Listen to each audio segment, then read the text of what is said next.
Hello, Libra. Thank you for joining me for your monthly forecast for May. Last month was dominated by the number of retrogrades that there were.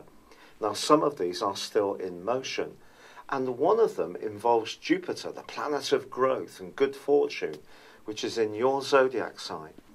But he is going to be forging an obtuse angle to Neptune, the planet of dreams, right throughout this month.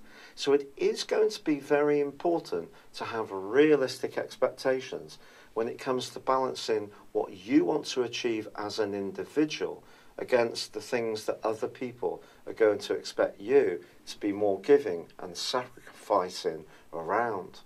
However, there is good news for you as this month begins, because your ruling planet Venus has returned to the sign of Aries. It's true, she is in detriment here, but she's no longer tracking backwards and no longer in a right angle with the restrictive energies of Saturn. Now, that particular aspect really was to the fore last month, and any weak links in any close relationship almost certainly did come to the surface. But also, as you begin this month, Libra, on the 3rd, Mercury, the planet of communication, returns to Aries too. Now, this is really good news because Mercury is not in a great location in the sign of Pisces. So here it can see you being much more prepared to give other people's viewpoints a bit more of latitude, to hear what others have to say to you, especially if you were feeling particularly frustrated last month. So generally there can be a sense that things are starting to move back and forwards. Obviously when Mercury is retrograde, it causes problems for us all at lots of different levels, but particularly around communication. Now there's also a very fine link as this month begins between the Sun, which is in a deep and passionate part of your situation, and Neptune. And ironically, Neptune here can be very supportive of anything that you're thinking of doing that is a bit more self-sacrificing, but is also for the greater good, but can give you some kind of psychological or spiritual uplift. But on the 3rd, there is also a quarter moon. And if you're involved in any situation where your long-term future is knitted together with someone else, but you don't share the same philosophy, the same hopes for the future, or also have different attitudes towards money or the things you contribute to the situation, then this can be a very important following 7 days. Now, the full moon, which occurs on the 10th, is in the sign of Scorpio, and that's forging a fine link with Pluto. Now, last week's full moon was in your sign, and that forged a more jarring right angle to Pluto. But here I think Pluto can help you to think more realistically about resources and about your income and outgoings, especially when it comes to affecting your sense of security or where you live. So some major changes are possible. It could be some revisions, it could be some economies that you're going to bring in or sweat more from current assets in the 2 weeks following this particular full moon. But Mercury on the 16th returns back into the sign of Taurus.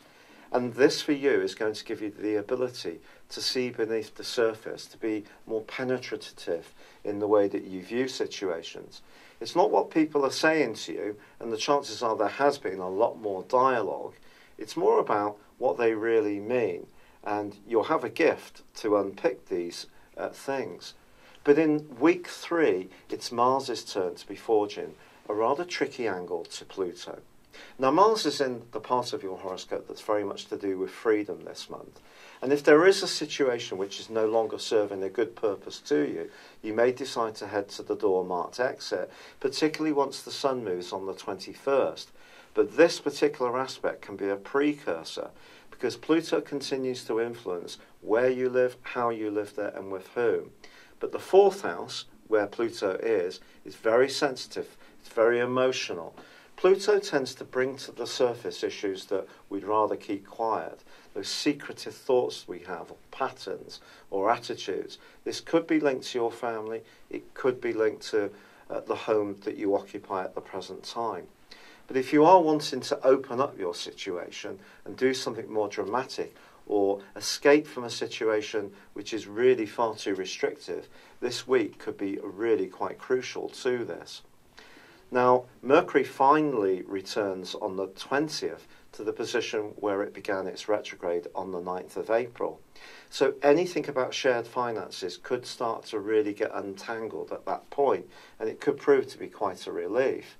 Also, with the Sun transiting into Gemini, your desire to travel, to learn new things, to have a greater sense of your individuality or sense of freedom are certainly going to be to the fore. But Mars and Uranus forge a great link from then too, and that suggests you can find yourself making some sudden decisions about the people you spend time with. And anyone who's a bit more risk-taking or rebellious actually can be very attractive and alluring to you. But ironically, it's Venus's turn to clash with Pluto in the last week. This kind of underlines this restlessness that's been going on around your relationship situation for some years, principally since 2010. It was in 2011 when Uranus finally moved full-time into the sign of Uranus. And since then, there's been a sense at times you really wanting intimacy and other times you're wanting your own space. But if there is a relationship which is not quite working for you, again, and it's still not being tackled, this can be a critical phase, particularly with Venus going alongside of Uranus in the last couple of days of May, and that need to be totally authentic and to be more spontaneous is certainly going to be very great. But there is a wonderful new moon, on the 25th.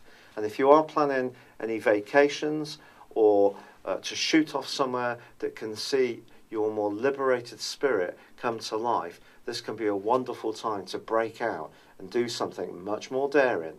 It's been a real pleasure being with you, Libra. Good luck and goodbye for now.